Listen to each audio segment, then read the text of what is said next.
Hi there, Dolly friends. I'm so glad you are visiting today in the doll cupboard. I want to say a special welcome to all my new subscribers. I'm so happy to have you, and an extra special welcome back to all my existing subscribers. We're almost at 1,000 subs. I think that's so exciting. You can bet that we're going to do something fun like a giveaway, and I have some fun videos planned. But right now I'm thinking about this sitting area or lounge area in the upstairs of my Triang house, and I want to put a fireplace where that red chair is. What do you think about fireplaces in dolls' houses? I love fireplaces in any house, regular size or otherwise. So I knew I wanted something. I started looking up vintage Triang houses, and this is one of them. I love the way, this is another one.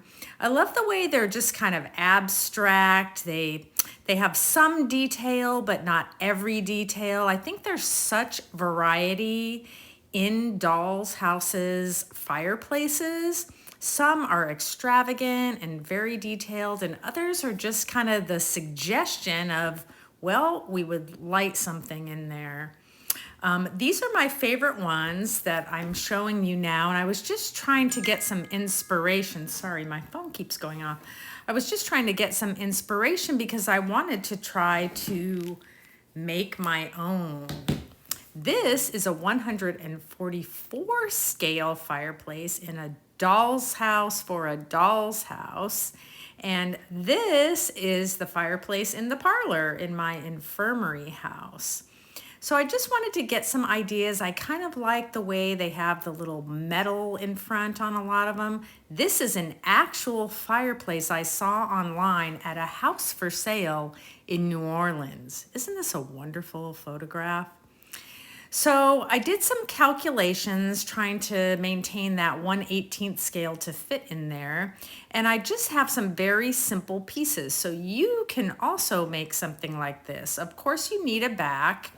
And I just free-handed the lines on this. I drew them in freehand with a pencil on the back, and then I used the back of a craft knife. This is actually a flat blade to scratch in some grooves there.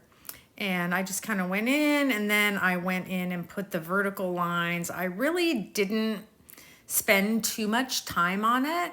I mean, I tried to be careful in doing it, but I wasn't precise about anything or, make it super neat. I was just kind of trying to get the idea in there. I liked the way some of the fireplaces had a little round opening, so I knew I wanted that. I just kind of stole the elements from the fireplaces that I liked and what I thought I would have the skill to execute, since I have minimal skills, but they're growing, right? So I wanted to just mix up some colors. I have this cardinal red, I have this holiday red, and some black, brown, and orange, and I just kind of dabbed, and you can see in the middle there, I didn't blend it all. I wanted to kind of see what kind of naturally came out, and I didn't do a dry brush, but I didn't really saturate my brush. I wanted an uneven look like you see sometimes. So when I started applying it, I was actually just really happy with the way it came out.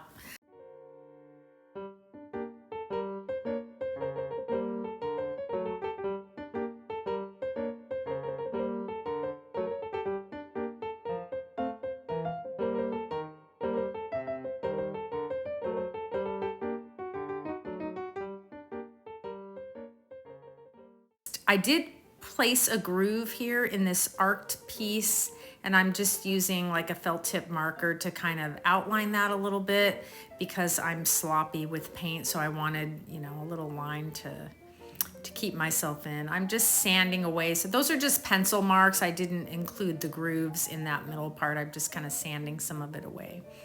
And I'm gonna paint it black. I'm using an angled brush. I have very cheap paintbrushes. I don't know what is good and what isn't, and I don't want to invest in something that I don't really know how to use, so I just buy the cheap ones, and this one's kind of on its last leg. I got a little bit bigger one here so I can cover more ground. And I'm pretty happy so far with the way it's turning out. I like the way my bricks look.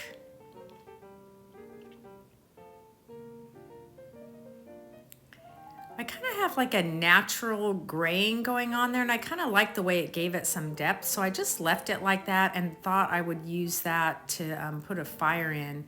I'm using the dry brush now to add some of the black along the edges of the brick where the soot would gather.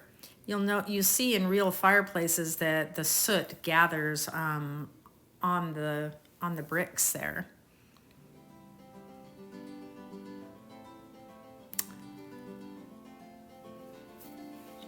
So here's where I'm painting my pieces, and I have three different whites here. One of them is just white, and the other one is vanilla, and the other one is wicker white. And I'm using the wicker white, which gave a creamy color to the pieces. I really like the contrast of the white wood against the bricks in some of the photos I was looking at, so I decided to use the wicker white there. I am super impatient about this project because I'm so excited about it. So I'm not really waiting for anything, I'm just moving right along. I'm using some chalk pastels, and I'm using just a little bit of brown to give a suggestion of maybe some wood or coal. I just want that little bit of brown in there just for a suggestion. And I'm just mixing a couple different color oranges and some yellow. I didn't include any red in there.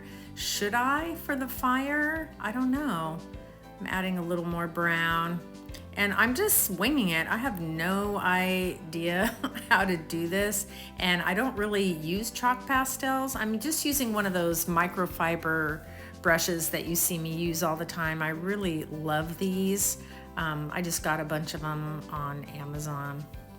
So I'm pretty happy with that, and I am ready.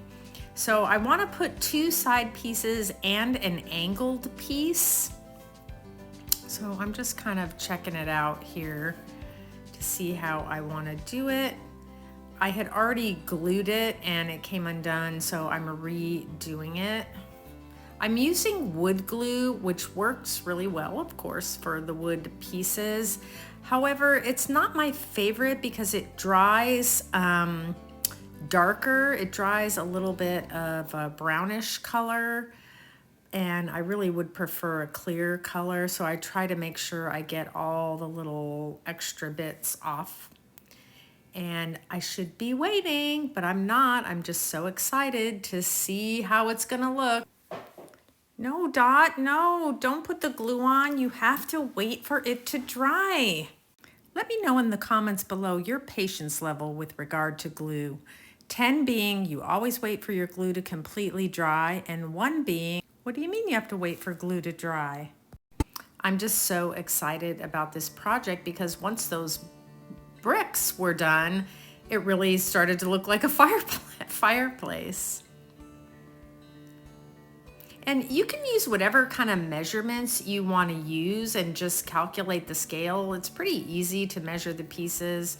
So you could do a wider fireplace, which would be 4 or 5 feet, or with a shorter height, like 3 or 4 feet. You can do a more square one. You can do one that's really tall and narrow, or you could do one that's really large, really small. And yeah, I'm not waiting. I'm going right to the angled pieces. So you see what I'm doing? That's my plan to do on both sides.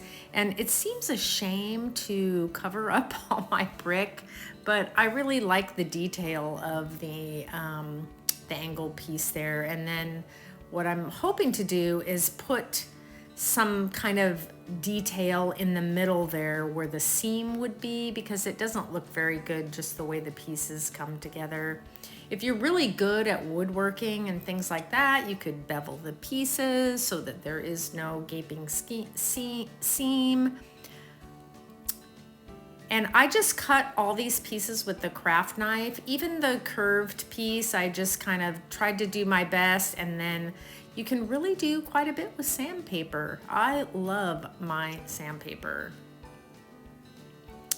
And yeah, am I waiting? No, I'm not waiting. I'm adding a little wood glue in the gaps there to fill it in a little bit. I did cut the bottom piece out of my thicker wood, and it is really, really hard to do that. And I probably won't be doing much of that in the future because it's just really hard to cut that wood. I do have a Dremel, but I haven't really figured out how to use it, and I don't know if I could even cut things like that with it. I'm not sure. Do any of you have a Dremel? Do you use it? Can you cut small pieces of wood like this?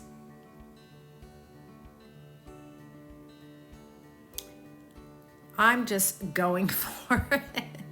I'm just going for it on this project. I am so excited. And the great thing about the Doll's House fireplaces is they really, anything goes. So I have these little spindles that are supposed to be for stairs. And I also have these little detailed toothpicks. They're just what I got at the store, and they have the little detail on the front. And I think I actually like the toothpick better than the spindle. So I'm deciding to go with that. I just don't know if I want to paint it white or stain it.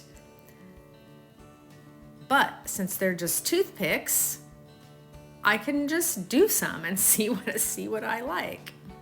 I'm certainly not going to get out my stain just to do this little toothpick. So I have these wood markers, which I think are just basically different shades of brown. I don't think they're actual stain.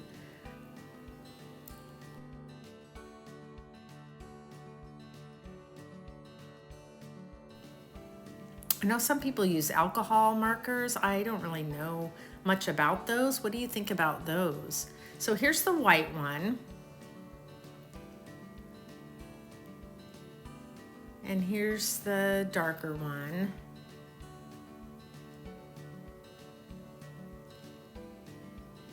And I pretty much know without even holding them that I want the darker piece versus the all white.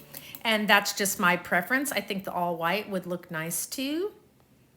So I'm just making another one. And I'll probably use that white one to just measure and make a mark on so I can cut them in my miter shears. See where I need to cut it. You can see here I'm using my very precise eyeballing measuring technique. This is my favorite. Hold it, mark it, cut it. And if it doesn't fit, hold it, mark it, and cut another one. It's just a toothpick, right?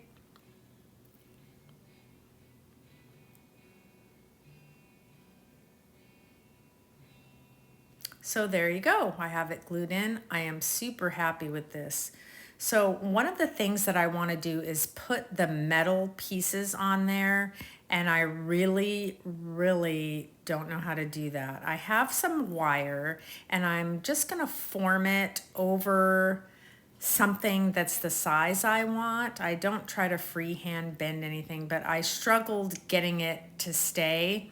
But here's how it turned out. What I would recommend doing is doing the wire part before adding the frame.